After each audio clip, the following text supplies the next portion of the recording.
Dan Iwan Koswara.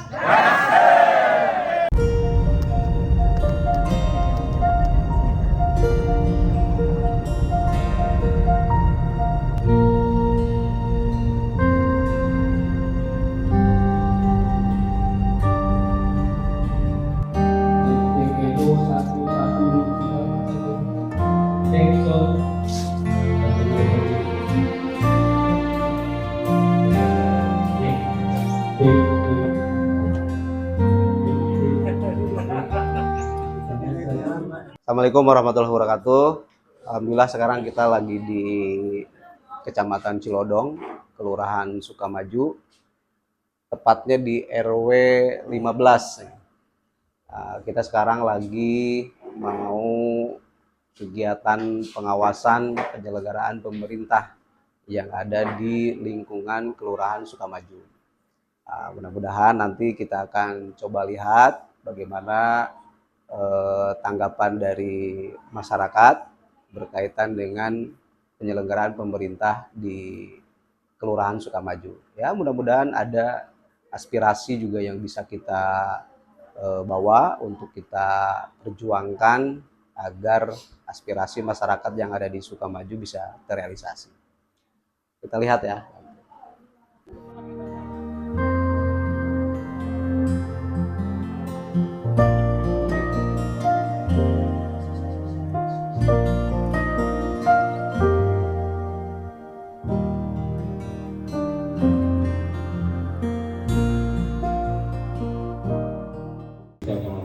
Pak Lurahnya tidak bisa hadir dan saya dihadiri oleh saya sendiri dan kebetulan ini anggota LPM. Adapun data dari Kelurahan Sukamaju, alhamdulillah Pak RW-nya banyak 30 RW. Dan RT-nya juga banyak juga, Pak, 168 gitu ya Pak luasnya itu Sukamaju ini. Jadi terdiri dari berbagai macam suku dan agama. Ada orang Medan, orang Jawa, orang Sunda, Betawi banyak Pak, karena sudah banyak yang pendatang, apalagi di komplek RW 15. Karena ini adalah komplek yang dulunya disebut Villa Pertiwi sampai sekarang Villa Pertiwi. Jadi yang tadi saya sampaikan oleh Pak RT, Pak RW yaitu ada 3 RW, RW 13, 15, dan 16. Saya dari kelurahan hanya menyampaikan pesan kepada masyarakat, silakan. Ini hanya pengawasan ya Bu, pengawasan dalam Ibu mau punya aspirasi mangga, tapi tingkat provinsi. Tadi kami pun sudah ngobrol, kalau ada pasus-pasus mungkin bisa dibangun SMA ya Pak Edi ya, karena nggak ada pasus-pasusnya, kemarin aja saya ribut Pak yang itu. Saya nggak mau cerita panjang, udah. Jadi saya memang ada pasus-pasus, tapi masih udahlah, nggak usah dibahas di sini. Jadi intinya Pak Dewan ini karena dapil Bekasi dan Depok wajib. Kalau pada kita orang ini wajib kifayah apa wajib fardu ain ya? Iya, fardu ain wajib menyampaikan apa program kerja yang perlu dilaksanakan karena dapilnya gitu Bu. Aspirasi Ibu mah nggak sampaikan. Kalau ada aspirasi lebih jangan minta ongkos kecuali saya ya Pak. Serius banget sih Bu, jangan pada serius, nggak usah pada tegang. Kalau saya harus begini, kalau kita harus banyak ketawa Bu, apalagi rapat begini. Begitu. Nah kebetulan Pak Iwan Koswara udah punya istri ya Pak ya? Kalau di sini belum. Ya Pak Koswara belum punya istri. Di sini di sana udah. Ibu jangan ngelirik aja, ngelirik ke Pak RW aja Bu. Ya. Itu jadi mohon mangga RW 15 RT yang ada di sini mau sampaikan aspirasi masyarakat yang perlu disampaikan ke tingkat provinsi nanti akan ditampung dan insya Allah direalisasikan oleh Pak Iwan itu. Itu aja yang perlu saya sampaikan. Kan diri saya sendiri, Bapak Ibu ya, nama saya Iwan Koswara, tapi biasa dipanggil Ikos. Ikos itu ya ininya Iwan, Kosnya Koswara, singkat. Kadang orang banyak bertanya ini saudaranya Pak Heri Koswara atau apa ya, pokoknya saya saudara jauh lah dari Pak Heri Koswara. Saudara seiman. Ya, saudara seiman. Pak Heri Koswara itu dari PKS ya. Tapi saya di PSI, saudaranya Pak Heri, saya di PSI. Kemudian saya tinggal itu di Garut sebetulnya Bu. Saya orang Garut. Ibu orang Garut atau mana? Tahu ya. Saya tinggal di Garut, anak istri juga di Garut. Berarti karena udah ada anak istri, saya nggak jomblo Bu. Saya udah beristri, punya anak saya 3, Golkar. Ini fraksi Golkar. Kalau Golkar kurang untuk membentuk fraksi, nah biasanya gabungan. Jadi ada nama 2 partai yang digabungkan, misalkan Golkar Solidaritas gitu ya. Nah karena Golkar sudah punya fraksi sendiri, semuanya sudah punya fraksi, mulai sampai ke P3 itu terakhir yang suaranya 6, itu udah punya 1 fraksi Pak. Jadi saya mau tidak mau harus ikut gabung. Jadi nama PSI-nya nggak ada. Oke lah, nggak ada masalah. Yang penting perjuangan PSI-nya yang ada di dalamnya, walaupun beda partai, beda fraksi.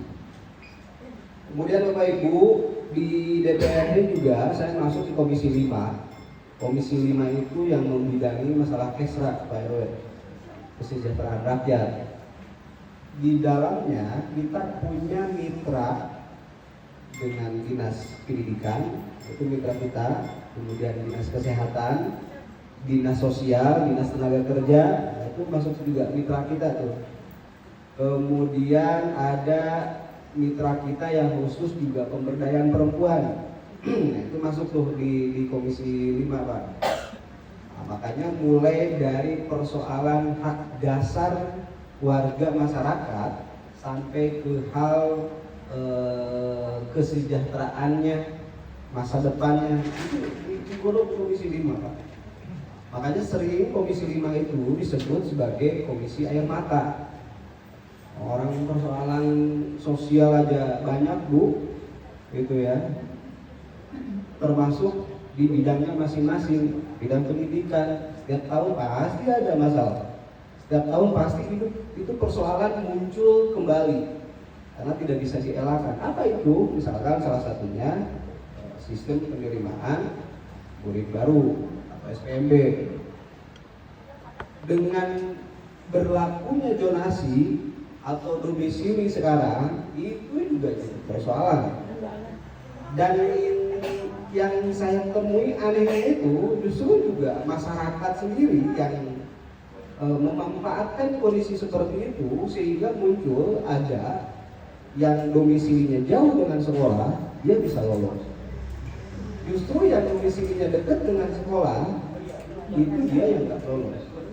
Nah, cuman harus dilihat Bapak Ibu, kenapa misalkan terjadi seperti itu. Ada yang masuk melalui domisili jalurnya, ada yang masuk jalur prestasi, ada juga jalur afirmasi ataupun jalur mutasi itu. Semua jalurnya. Nah, jalur-jalurnya banyak.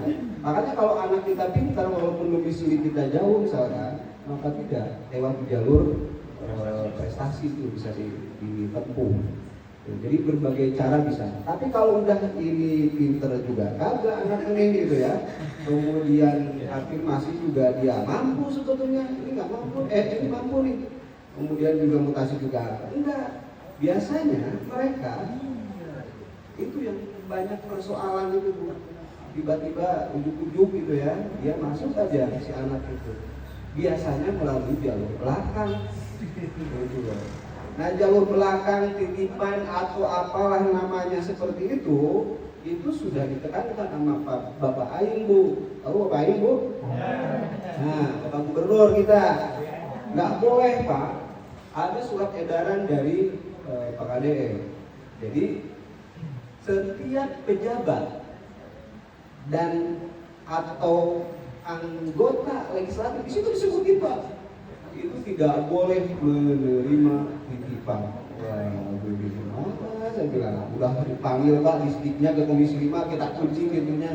Nih banyak aspirasi dari warga nih, dia tidak mampu, dia domisilinya di situ dekat, tapi anaknya pinter nih. Tetap aja nggak bisa Pak. Udah listriknya kita kunci juga, kita lewat belakang lagi, lewat jalur sekolahnya, lewat komite, tetap nggak bisa. Karena konsekuensinya bagi yang menitipkan anaknya di sekolah itu, kalau ketahuan, kepala sekolahnya yang dicopot. Kita juga nggak mau ambil risiko, Bu. Kasihan juga kepala sekolah. Nah, kalau ketahuan ada titipan, sekolahnya yang nanti jabatannya dicopot. Ya sudahlah. Makanya apa yang kita lakukan sekarang, Bu, kadang anggota legislatif sekarang udah kita coba untuk bermain sendiri ya. Ya maksudnya kalau mau ke sekolah itu nggak ada pemberitahuannya. Makanya disebut sidak, Pak. Kadang kita juga menurut tim di lapangan ada sekolah ini yang melakukan misalkan kayak kasus PIP, ada KIP, kita datangi langsung, Pak. Nggak ada pemberitahuan terlebih dahulu.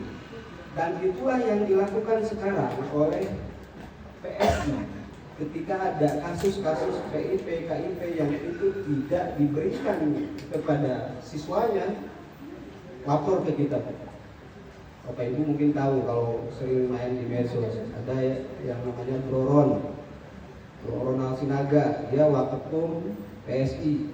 Dia yang paling gencar, Bu, kalau ada persoalan pungutan di sekolah, PIP tidak diberikan kepada siswanya, laporkan aja ke kita.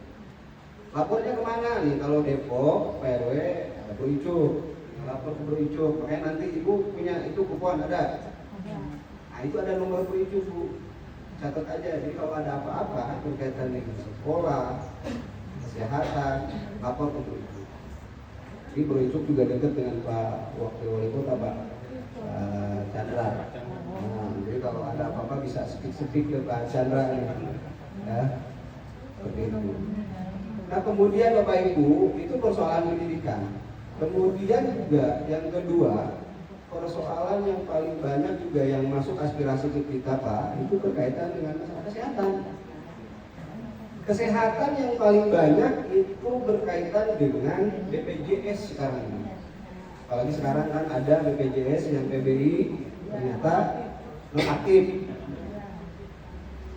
Lucu sih sebetulnya persoalannya, karena memang datanya itu tidak sinkron. Kemudian yang pada akhirnya ada PBI yang memang itu pasiennya itu ya cukup lumayan urgent untuk di cover oleh PBI, itu tereliminasi.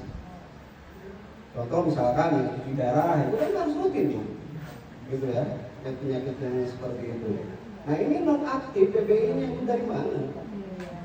Ya kalau yang mampu oke, tapi kalau yang nggak mampu itu seperti apa kita? Nah, makanya pemerintah, DPR RI juga sempat ramai kemarin berkaitan masalah data juga. Jadi aneh, Bu, data masuk nih dari Kemensos gitu ya ke BPJS, tapi ternyata data itu juga tetap yang muncul itu lagi. Jadi berkaitan dengan administrasi ini juga kita ternyata masih kurang bagus pengelolaannya. Padahal, Bu, anggaran untuk ini contoh misalkan anggaran untuk media, anggaran untuk administrasi termasuk internet gitu ya, itu cukup lumayan besar di pemerintah ini. Nah kalau nggak bisa misalkan memilah data saja, mau bagaimana anggaran itu? Bahkan sekarang makanya kalau kemarin data DTSN itu yang masih banyak juga masalah, Pak Kasih. Jadi DTSN yang desil itu juga menjadi persoalan. Kadang ada yang masih di desil berapa, yang seharusnya juga desil berapa gitu. Itu juga masih persoalan. Nah, makanya ada DTSN sekarang ini ya itu tadi, antara kondisi sosial dengan ekonominya itu menjadi acuan untuk di data apakah dia masuk ke dalam desil 1, 2, 3 atau 4 dan selanjutnya. Pak Dewan yang saya hormati, dan ibu-ibu semua, bapak-bapak ibu itu Pak, saya kisnya lagi itu belum dinonaktifkan. Iya. Dengan ibu siapa? Pak Lisa. Marisa. Ya, ya saya harap diaktifkan lagi. Masa udah mulai sakit-sakitan. Saya harus Jangan terus takut lagi pas butuh nggak dipakai ya. Ya, saya harap Bisa diaktifkan lagi. Siap. Terima kasih Pak Dewan. Terima kasih Ibu. Ada lagi Ibu mungkin? Bu, ikut. Ngobrolin aja. Malu, malu. Udah nyari. Assalamualaikum warahmatullahi wabarakatuh. Begini Pak, saya punya adik dengan Bayani. Ya. Kebetulan saya punya adik Pak daerah Bekasi. Kemarin 3 hari yang lalu kecelakaan. Terus pada saat kecelakaan itu sebenarnya bukan kecelakaan, cuma jatuh pulang habis kerja dia serabutan sebagai penjaga parkir di depan puskesmas kalau nggak salah daerah Forkopi. Itu dia mau pulang jatuh, langsung dibawa ke rumah sakit Pondokopi, rumah sakit Islam sama adiknya. Jadi ada yang menelpon dia, langsung dibawa ke sana. Ternyata dideteksi katanya kepalanya itu ada pendarahan. Sekarang posisinya dia sudah di rumah. Karena kan pulang ya Pak ya, 2 hari gitu kalau saya pulang. Dia tidak punya BPJS. Mau PID ataupun PBI maupun BPJS yang bayar. Itu Pak, tapi begitu diperiksa ternyata BPJS-nya ada, padahal dia nggak punya apa-apa. Enggak, dia nggak punya.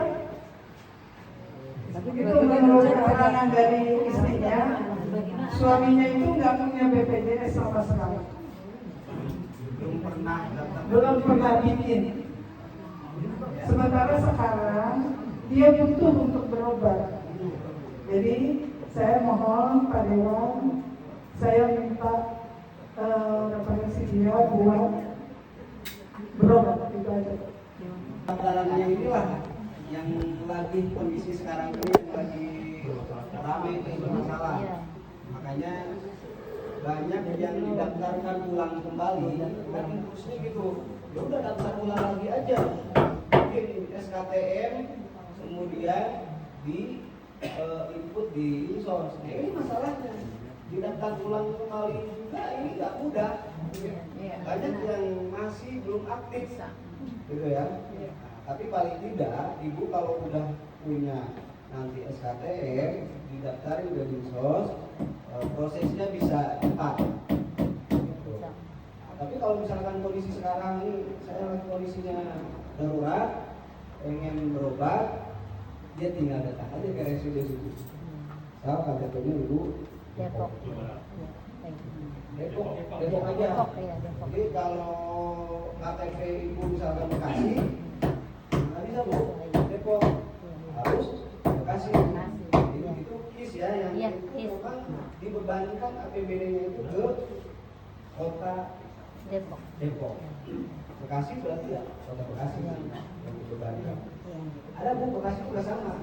Jadi asal KTP-nya Bekasi, ya kalau darurat misalkan harus berobat, sakit, tidak mampu, datang. Jadi bisa diurus tuh sambil dirawat, bisa diurus. Jadi punya kartu PBI. Sekarang karena memang prosesnya BPJS lagi ribut, ada masalah, data dan penerima bantuan BPJS juga lagi ada penonaktifan. Ditunggu aja dulu Bu, karena proses ini masih berjalan di pemerintah pusat. Baik Pak. Itu Bu ya. Iya, terima kasih Ini Pak. bikin aja RT-nya Bu, RT berapa? Ini udah ini lagi RT berapa? RT 1, RT 1, RT 15. RT-nya? Iya, Bu RT. RT begini di SKTM Bu. Iya. Jadi daftarin di Dinsos. Makanya nanti saya pengen tahu reaksi dari Dinsos gimana. Kalau ini yang gratis itu ya BPJS. daftarin aja Bu. Kalau memang dia belum pernah punya BPJS PBI misalkan yang gratis, ya tinggal didaftarin aja. Jadi si orang itu, saudara ibu ada di mana lingkungannya? Di RT ibu. Bekasi tinggal daftarin aja. Tadi proses itu tinggal SKTM dari RT RW, baru ke Dinsos. Kalau misalkan tadi ada hasil diagnosa dan hasil dari dokter ini perlu perawatan berkala, gitu ya, dan ini diperlukan untuk berobat, maka SKTM saja atau KTP Bekasi saja itu bisa langsung ditindak di rumah sakit. Tapi rumah sakit pemerintah ya, RSUD, jangan udah mah pengen gratis tapi misalkan ke rumah sakit swasta, ya. Udah misalkan, Bekasi itu banyak tuh rumah sakit swasta, ya. Tapi dengan BPJS bermitra juga bisa. Nah, tapi kalau kondisinya belum punya, saya sarankan mendingan ke RSUD aja dulu, nanti di pihak rumah sakit umum daerah yang nanti diarahkan kalau mau diarahkan kalau bukan BPJS. Gitu Bu. RW saya menambahkan. Ini ketua posyandunya, ketua posyandu 6 SPM Edelweiss. Sekarang kita udah 6 SPM ya Pak ya, seperti itu. Sebenarnya permintaan seperti ini Pak untuk posyandu Pak. Sekarang itu kan posyandu itu untuk data laporan itu kita harus nge-print Pak, nge-print data-data, kita harus fotokopi segala macam. Kita alhamdulillah kemarin baru menerima laptop sih Pak, alhamdulillah. Tapi printernya Pak, nah ini Pak, printer sama ini Pak, apa namanya, lemari. Bapak bisa lihat nanti lemari kita butuh lemari. Saya sudah bilang ke RW sih Pak, kalau anggarkan lemari, kita pengen ada lemari yang bagus untuk dokumen-dokumen, karena posyandu alhamdulillah memang dapat ya, dari pemerintah juga dapat dokumen-dokumen kayak untuk kita ngeprint. Untuk ngeprintnya dapat Pak kertasnya, tapi alatnya kita untuk mengeluarkannya itu nggak ada Pak. Gitu. Iya Pak, seperti itu Pak Dewan. Jadinya ya kalau rezeki kami, rezeki posyandu kami, mungkin Bapak bisa membantu seperti itu Pak. Printer, lemari, Bapak masih boleh lihat Pak, kita keliling mana kita. Apa aja Pak, alat-alat mungkin alat-alat kesehatan, karena kan kebetulan kemarin alat kesehatan kami beli sendiri Pak, tensinya Pak, seperti itu. Jadi memang swadaya dari para kader Pak, seperti itu. Jadi mungkin dengan kebijakan Bapak sebagai anggota ya Pak ya, mungkin bisa membantu kami untuk para kader-kader. Ya, jangan dilihat besar kecilnya. Ya Pak, siap Pak. Tapi paling tidak supporting ya sedikit-sedikit lah. Asli Bu, ini jadi curhat ini.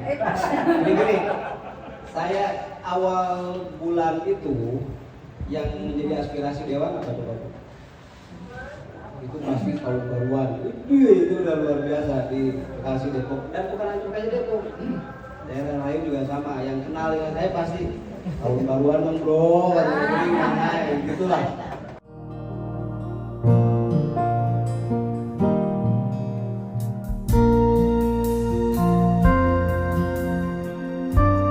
Kang Iwan Koswara, gaskeun. Yeay. Ke depan.